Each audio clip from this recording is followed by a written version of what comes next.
This is Aaron Booker, here with Birger Steen, CEO of Parallels. Really glad to be here at WPC 14 and to get a chance to talk with Birger again. So Birger, how long have we been talking together? You know, it's got to be coming up on half a dozen times now. Or WPCs. I mean, it wouldn't be WPC without Varvid. Well, thank you. We're honored and we love coming here. We love talking to you because you always give us some insight on where things are going in the industry.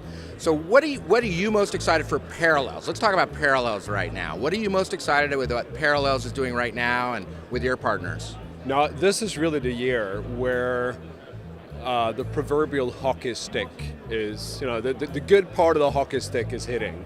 And I think there's so much volume, specifically in the email space right now. Communication, collaboration, obviously driven by Office 365. But there's a deluge of lesser mail offerings, many of them hosted, some of them still on-premise, that just moving to the cloud. And at Parallels, we work with more than a third of the Office 365 syndicators, people like America Mobile, people like Telefonica, Telecom Italia, Sprint, and others. And couldn't you work with just a few of the little guys too? Oh yeah, we do. And we are extremely excited about this new thing called the Cloud Service Provider Program that Microsoft launched, because that is going to be a little guy, it's going to be the little guy platform, if you will.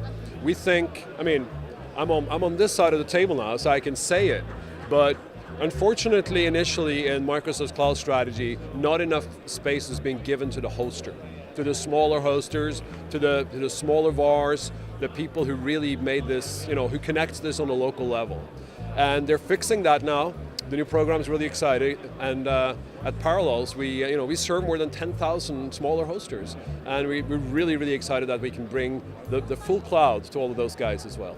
Well, I know in the past, and of course we had to have this kind of the conversation sort of offline, but Microsoft was slow in really engaging the partner community in what they were doing with the cloud and with hosted email and so on, and I'm so excited to see them finally sort of really getting that when you're selling a solution, you can't offer business hour support, and you really have to provide solutions. Yeah.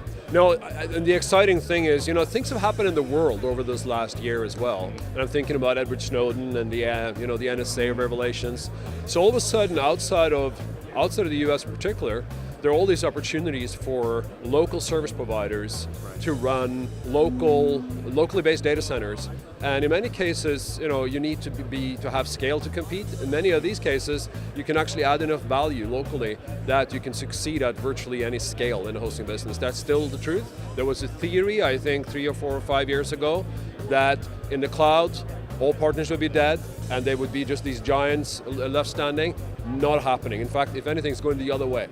The cloud as a whole is moving to partners. Now Microsoft, and that's maybe the best part of it, I think is recognizing this and really have this three-pronged approach where you can buy from Microsoft direct, but you can also syndicate from Microsoft with Office 365, and I'd be surprised if later down the road you can syndicate basically everything in the cloud from Microsoft. And then you can also host it in your own data center. So take Windows Azure Pack, which is Azure run in your own data center, and it looks and walks and feels like Azure, but it's running in a hosted data center. We have CCC in Israel, we have iPeer and Cloud Nordic, so we have smaller service providers all over the world who are actually running Azure clouds locally for their own customers, local data, and that's a great example of how Microsoft's pivoting to partner in the cloud.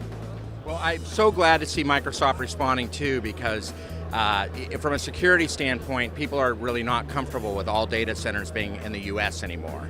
And they want to have data centers, as you said, locally because of Edward Snowden and some of the exposure that's been happening, and company secrets and as well as government secrets. So absolutely. It's great to see, but you've been on the forefront of this. I'd love to hear you talk not just about Microsoft, but about how your vision from when you came along as CEO at Parallels and how you have been doing this for a long time. This is not new news. No, for us, we've taken a view of this business.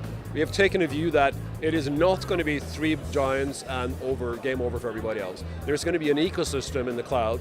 There is an ecosystem in the cloud. It's been proven out every day by now. that consists of thousands of ISVs, hundreds or maybe thousands of service aggregators, and they come in all shapes and forms. We're working with Ingram Micro, that's the traditional one. We work with telcos, and we work with smaller hosters that play that aggregation role.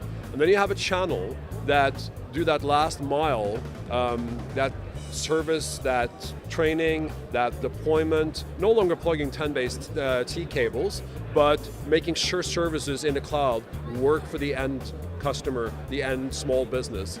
And that whole ecosystem is really core to our vision of how we can help this world move forward. We sell the software that powers that ecosystem. That's what we want to do. That's why we built the application packaging standard, which is the one way that you can get access to more than 500 apps from the cloud that you can run on Parallels Automation. That's why we built Parallels Automation, which is the only billing and provisioning system with multi-tier support for multiple levels of resellers, with support for running your own data centers and syndicating and combining and mixing and matching these. So really it's going to be an incredibly exciting ecosystem, at least as exciting as the one we were all used to with disties and VARs, and it's just, I think KT said this morning, and he's got the gift of making things sound profound when they're not, or the other way around. So there's so much more opportunity ahead of us than behind us, and that is just so true for VARs, for disties, and for systems integrators, and for everybody in this cloud business. Well, I think you've summed it up perfectly. This is, the opportunity is in front of us, and if you're a partner, I certainly encourage you to take a look at Parallels. Smart people, great company, and always forward-looking. And signing out from Varvid, this is Aaron. Thanks, Aaron. Great talking to you again. Always.